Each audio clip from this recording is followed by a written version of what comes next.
there is a redefinition of what cheating is. But Abimbola and I have been joined now by an expert who understands this issue and who will help us understand it more.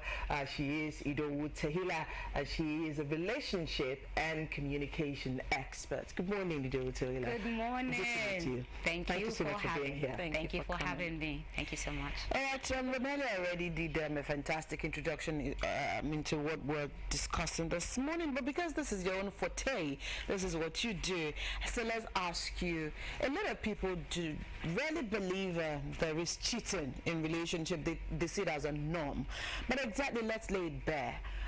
What is considered as cheating in any kind of relationship that we're talking about here? Awesome. Thank you so much. That's a fantastic question. I just want to set the record straight, because when you say she's an expert at it, and not at cheating. So let me say that out there. I don't plan to cheat, and I haven't been cheated on. So let's just clear the air. Okay, so to the question. I think the first thing we need to ask is, what exactly is cheating? Right. Because you need to go to the foundation of the matter to know how to resolve. If you ask me, I'd say cheating is breaking the rules. Okay. So that goes to everyone in a relationship that is not marriage, but you haven't set boundaries for yourself. You have not set the rules. So if there are no rules, they can't be broken. So cheating is when you break those rules. Cheating is also having an unfair advantage, and it's done in secrecy. Take example of someone in an examination hall. In my time, we used to call it scrunge in Nigerian parlance. Some people called it microchips. You know, I don't know what it was called, you know, then in other climes and here, but it's always in secret. You don't put your textbook and say, okay guys, I'm cheating now. You don't announce it. So when it's done in secrecy, then it's cheating. And there's emotional cheating, and there's physical cheating. And a lot of us, we harp on the physical cheating that everyone, you know, sees. But how about the emotional one that no one sees? So that's the definition of cheating. Right. Now the question again is, why do people cheat? Because I was talking to a childhood friend of mine, and he says, you know, we don't even call it cheating, we call it anti-stress. Oh no. And I laughed, and I said, oh, you could just get a masseuse for that if you're stressed, or just pop some pills if you're stressed. You know, but away from that, why do people cheat? I feel that people cheat because they feel that they're getting the short end of the stick. You know, I feel like I'm missing out somewhere, and so let me get what I'm missing elsewhere. Who says you're missing out on something? But then again, that's another discussion. Why do people cheat? They don't like what they have, but they will not, I must say this, Sorosuke. They won't speak up because they feel beholden. We've been in this for a while, you know, for those that are dating, for those that are married. How do I even begin to tell her or tell him that I don't like this part of you, or I don't like this thing that you do? You know, so I don't want to hurt her feelings. Let me just, you know, help myself. So it's like eating your cake and having it.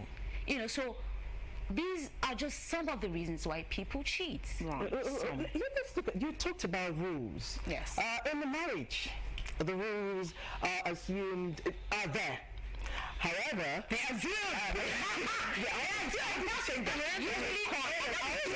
that's usually the problem. Assumptions. Nobody ever says, you know what, okay, these are my expectations. Almost like a contract, but there's nothing wrong in it. Okay. If it's not like a contract, then you will not get a certificate for it, would you? But you get a certificate for it, which means it's a discipline you need to study, you need to learn. So you must set some rules. Right. And say, you know what, these are the things that I expect. could you please tell me what you expect, so that we're not rubbing ourselves off the wrong way constantly. But we just assume he must love me, he must take my flaws like they are. You know, I'm imperfect, I know, but he must love my imperfection. No, girl, he doesn't have to love your imperfection. You should work on your imperfection. Right. And then the guy just says, you know, I'm the head of the castle, and she must just submit, you know, she must just accept. But then talk about it. What's your definition of submission? Because for you, your definition of submission might be somebody else's definition of love. Right. So if I'm bringing you your dinner, do I need to kneel down and say, my Lord and Master, your dinner is served? Right. Is that submission for you? Or is submission for you if I'm saying something, I know you have your thoughts, but I don't want to hear them right now. But I want to know the timing of setting the rules, because before you get into the marriage, is it during courtship absolutely, or when you're during courtship, you're supposed to understand exactly what your rules of engagements are in a relationship, in a marriage that we're going into, or do you begin to set those rules as you're in courtship? Then it probably will get some form of clarity. Clarity when you get into the marriage. Again, we're going to use the school context, because marriage is a school, but a lot of people don't realize that, or they forget that it's a school. They never graduate from the school. You see, But some people just think they've arrived. so hey, we don't remain. Now I'm going to use a lot of Nigerian parlance, you know, so that the viewers can also, you know, follow us. But you see, when you get into a higher institution or university or college, you're not a fresher forever. You're not a jambite forever. You must move from one level to the other, and that's how marriage is. It's when you go to study, it's called a discipline, which means it takes time. You're learning, okay? And when you're going to register for your course, they're going to tell you the electives, and they're going to tell you the compulsory courses. Right. There are boundaries, there are guidelines in a school. So why can't you have that when you're going into a relationship? Okay. So to answer your question, when you begin to date, you can date several people, and that's discussion for another day. You can date several people. However, when you find that special someone who says, you know what, I want to spend the rest of my life with you, and you get engaged, and you're in a courtship, then you must set rules and say, these are the things that we like, these are the things that we don't like. Okay. Now, when you get married, eventually, right, you must also remind yourself of those rules. Yes, because that's what examinations are for. Right. They remind you of what you learned over the semester. Okay. Okay, so in marriage, you need to relearn, unlearn some things. Remind yourselves and say, remember, this is what we agreed on. We don't seem to be towing that path. Can we find a way to redirect? Because you see, if you're happy in your marriage, the tendency to cheat, because we must not forget the reason why we're having this discussion, cheating. Right. The tendency to cheat is lower. Right. And people who cheat, have you realized that they always confess in the end? Always confess when they are caught or when it is convenient. Whichever way it is, because because no one ever, you know, no one is ever able to live under the weight for so of a long. secret. For so long. It doesn't work, you know. And like an adage in my side of town, if you don't bury a body well, you're going to see the foot sticking out sometimes. Yes, right. the truth will always come out, because secrecy, cheating, these things weigh heavily on you. They affect your health. Yeah. So, but some people also are of the opinion that there's some people who don't go into cheating deliberately. They find themselves caught in the corners, and it happens, and sometimes they are not able to get off this way of life for reasons best known to them. So do you also how trace that? And I'm sure you've you've constantly come across people who would have to open up to you. So is this true? Is this a norm? And if people do find themselves falling into that trap unknowingly, according to those who fall into that trap, how then do you get out of it if you got into it unknowingly? Unknowingly, that's just an excuse. Right. That's just an excuse for Doing what bad behavior. For bad behavior. Because you can't tell me that you didn't know what happened and he just landed in your bed or she just landed in your bed. These things take process. It doesn't just happen overnight. And guess where it starts from? Your head. The mind. It's always there. So you see, that's why we spoke about emotional cheating. That's where it starts from. You start to think about it, and then you begin to nurse it, and then eventually they become actions. So when it comes to emotional cheating, you need to kill it there. If you don't kill it there, it's going to eventually blow out into physical cheating. And then you can't say, I didn't know how it happened. I just it reminds me, and I need to go just a little religious here. Like, if you remember the story of the Israelites, and when Aaron was making the golden calf, Moses came and said, what is all this? What is happening here? And he says, I don't know. They gave me their jewelry. I threw it into the fire. And out came this calf. Every time I read that, I just laugh. Out came the calf, really? Just like that? Nobody formed the calf. It just, so when people say that, I don't know how it happened, it just happened. That's not true. Right. It takes two. So, how did it start? It started first in your mind. It's not normal for you to want to hurt someone that you love, someone you say you care about. It's not easy to hurt them. What are the risk factors, though? What gets you to that point? And we know that we have a lot of influences. I mean, lyrics, books, movies, also. Trends. But what? Yeah, that's another one. Yes, absolutely. But what are the risk factors? What should be those red flags you should notice immediately? You seeing yourself probably drifting, away from your significant other. The first thing, and I say this every time, values. What are your values? For someone who says, I won't take what's not mine. I won't take what's not mine. So imagine a teenager. Your mom just finished cooking.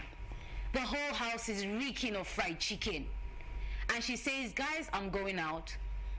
Please don't touch that chicken till I get back, because that's our dinner. And then you say, oh my God, the chicken smells so good.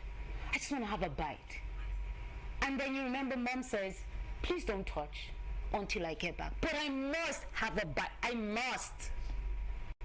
So now the question is, what are your values? Will you take what is not yours? Are you disobedient? Because I'm using these little examples that we can relate to. Right. Okay? So if he or she goes ahead and says, you know what, I'm just going to take a bite. And when she comes, I'm going to tell her, I took a bite. Or I'm just going to bite it somewhere that's not visible. Because that's where it starts. So for adults, what are your values? Okay. Now, 2 weeks back on the show, we talked about issues surrounding DNA, and we had a backlash from most of our guests who said, oh, but then we can't get over the fact that women do cheat a lot. So they made it more like, all right, so what we do see frequently now is more women cheating and laying the blames more on the women. So I really do not understand why that is.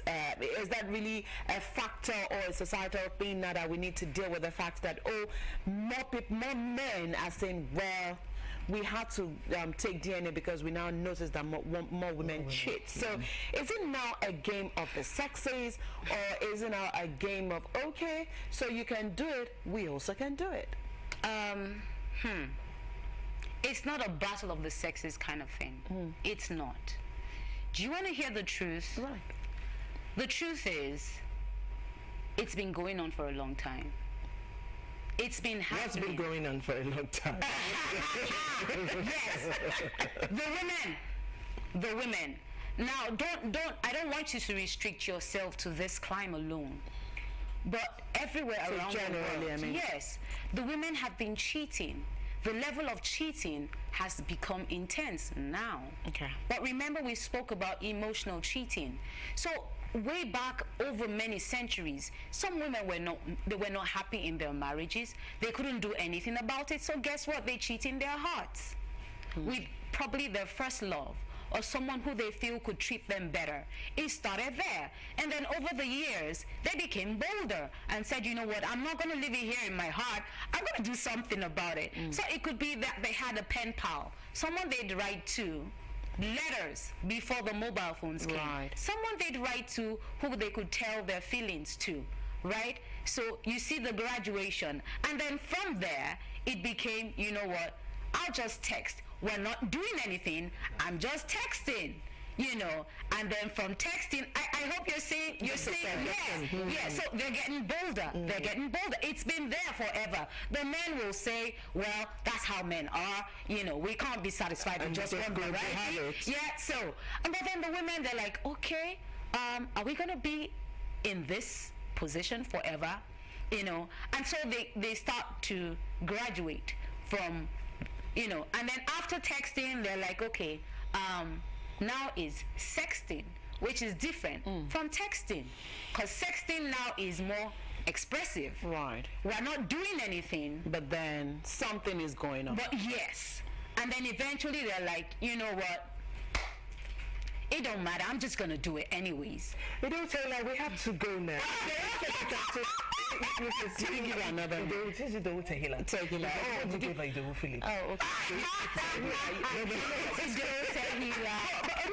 Seriously, we can't talk about all of these damages, all of these emotions without talking about solution and how you heal. If you can do that in 30 seconds, our producer is already awesome. How do you heal? Yes, firstly, you must speak up. If, however, you didn't have the opportunity to speak up and you were caught, the question now is, are you willing to save this relationship? If you are willing to save this relationship, then you must forgive. Forgive yourself first, and then ask the offended party to please forgive you. And then 3, you must do everything you can to fix that reputation that you have spoilt. All on you now. Yes, it's on you. The onus is on you. You made your bed. Now you lie on it. So you haven't washed your bedspread or your bed sheets in 5 months, then you're going to lie on it like that. So if you've messed up, you're going to have to pick up the pieces yourself. Eventually, he or she will help you out, but they must see that you're making a concerted effort to get back into their good graces. So these are the things you should do. I hope I did justice. Hopefully, I hope that we'll be able to bring you back sometime soon again, because, of course, we didn't exhaust all of the options here.